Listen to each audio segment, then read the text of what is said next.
Ladies and gents, welcome back to the channel and welcome to my shop. Now, I'm sorry, I'm not too sure how the audio quality is going to turn out on this because it's fairly echoey. We've got tall ceilings and walls with not much on them, so I'm not sure how the sound's going to turn out. But anyway, bear with me on that. But yeah, this is kind of the shop. It is still under construction, waiting on the hoist, which is going to go here. We're going to put a 4-post in here. Kind of the work area is still under construction. Got a bench going in. Yeah, and we also have our 78 Cummins swap square body. Now, I know a lot of you guys are here for the Mustang content, so maybe if you guys are interested in seeing some stuff on this project, let me know. It is currently underway, so if you're interested, comment below, let me know, and I'll put some content out on that if there's the interest. But today's topic: new versus used parts for the Foxes, okay? Whether or not it's worth buying used, or if a guy or gal should just say to heck with it and let's buy new. That's what I want to talk to you about today. And I happen to have some used parts right here that I want to use as my example.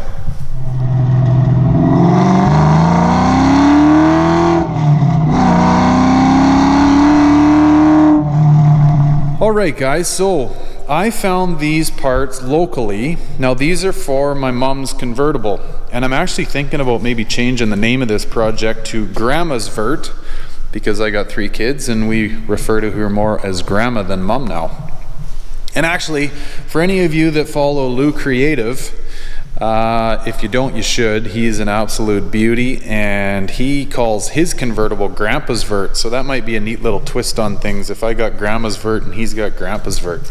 At any rate, here's some parts I found locally, guys. Now, what you're looking at here is a used off-road H-pipe, because it's very difficult to find these off-road H-pipes nowadays. I won't get into that subject too deeply because I'll probably get myself into trouble, but anyway, I've ran sort of some forensics on this, and what you're looking at here, these are the O2 bungs, or what used to be. Now, when I first got this, these were welded over, so the threaded bung comes off the pipe like so, and they were welded over, which tells me that this guy was probably in a carbureted application and they weren't running O2 sensors on it.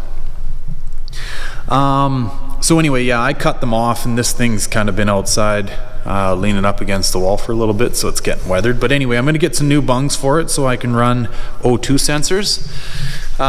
Right here, the guy I bought this off of had pounded this all in. It was kind of concaved in, and I asked him, I said, what were you doing here? And he said he needed clearance for the starter, which I don't know. Whatever, it is what it is. I've got a pipe expander that I just ran in there and put my impact on the end of it, and kind of mooched this all out. But other than that, I mean, this thing is definitely was on a lowered car, right? So it's a little scarred up, but that's whatever, no holes, and it's not dented or anything, so nothing too bad. Everything looks pretty solid. Okay, all the mounting flanges and stuff are nice and round, so they'll work. Right here is where your stock smog pump would plug into. That's been welded over. I'll probably cut that off and tidy it up. And the hangers have been changed a bit. So anyway, for a guy like myself that isn't afraid to do any of this and has, you know, the equipment to work with, I can pull these off, put new hangers on, clean this up, weld on new O2 bungs, scuff it up and paint it, and I pretty much got a brand new off-road H. Now, this was a package deal that came with unequal length BBK shorty headers. Now, I've messed up and bought these kind of quote-unquote chrome BBKs before, and this is how they end up looking. They get hot, they get weathered, and they kind of look like garbage after a while. So for me, I don't know. I've actually got this same finish on my coupe in a long tube format, and I really don't like them. I wish I would have bought ceramic coated, but because I've got a lighter amount of money tied up in these and this off-road H, I figured I'd blast them in my sandblast cabinet and then hit them with some high temp cast paint to give them that kind of ceramic look. I think that'll clean them up nicely and give me more of the look I'm looking for. But to give you an idea here, guys, now I bought all 3 of these pieces for 150 bucks. Now, just headers are 300 plus. These off-road H's, I can't even remember what they are. I think they're pretty close to like 200 or 300 bucks as well back when you could get them. Now there may be even more because they're not making them anymore. But anyway, and if you got an exhaust shop to build you that, it's going to be at least 300 bucks. So I look at it as pretty decent value. Again, like new versus used, I always like getting new stuff, don't get me wrong. But when you can buy bits and pieces like this for 150 bucks and have the ability and the know-how to more or less make them brand new, I don't see the issue in doing it at all. Buy them all day long.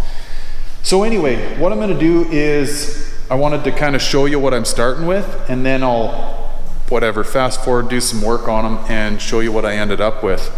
So 150 bucks worth of parts, and then maybe a couple hours of my time, whatever you want to charge yourself out at.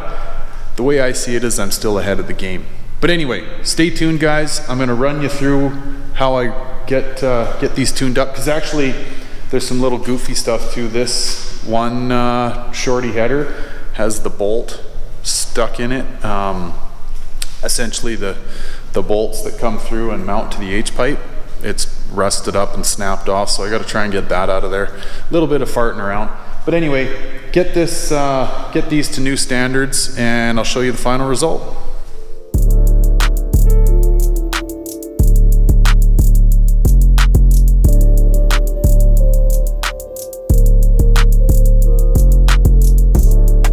Okay guys, here's the culprit.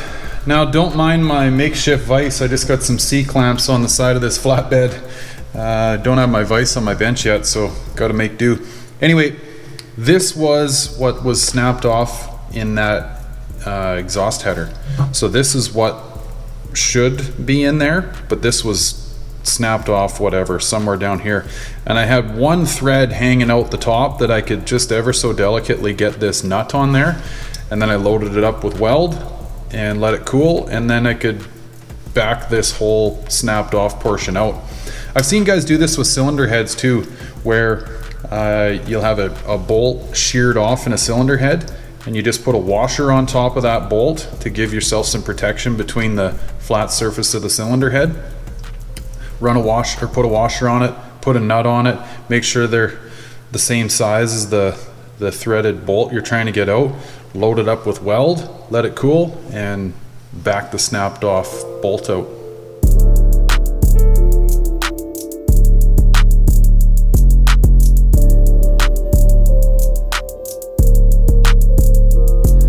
Alright guys, quick little update here. I've splashed some high temp cast blast on these guys, and yeah, they turned out really, really good.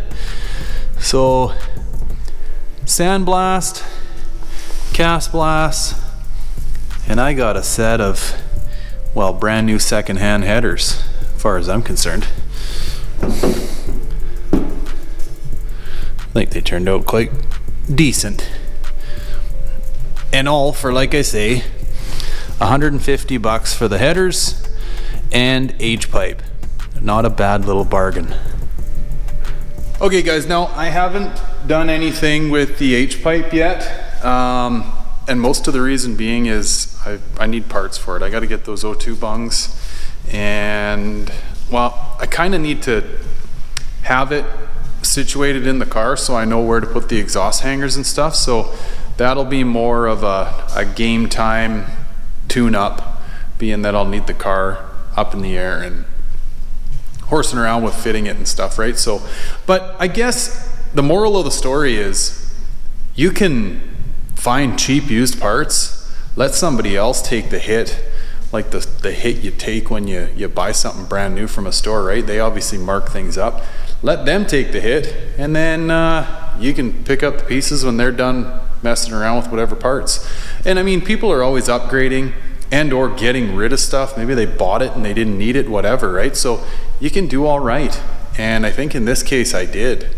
Like I said, when you look at what those parts are worth brand new and the off-road H not even being available anymore, not a bad bargain. So I'm in support of finding good quality, cheap parts. Good quality, used cheap parts, I should say. And yeah, sometimes you just got no choice, right? You got to use brand new. But anyway, I hope this helps you guys and just lets you know, like, if you go searching, you got to put the time in, but check your local classifieds, Craigslist, whatever, and stuff pops up all the time. And a lot of those sites, you can set reminders, right? So they beep you if something pops up with a keyword. So keep that in the back of your mind too. Anyway, guys, till next time, thank you very, very much for watching. I always appreciate it, and I look forward to chatting with you on the next one. Take care, guys. Bye for now.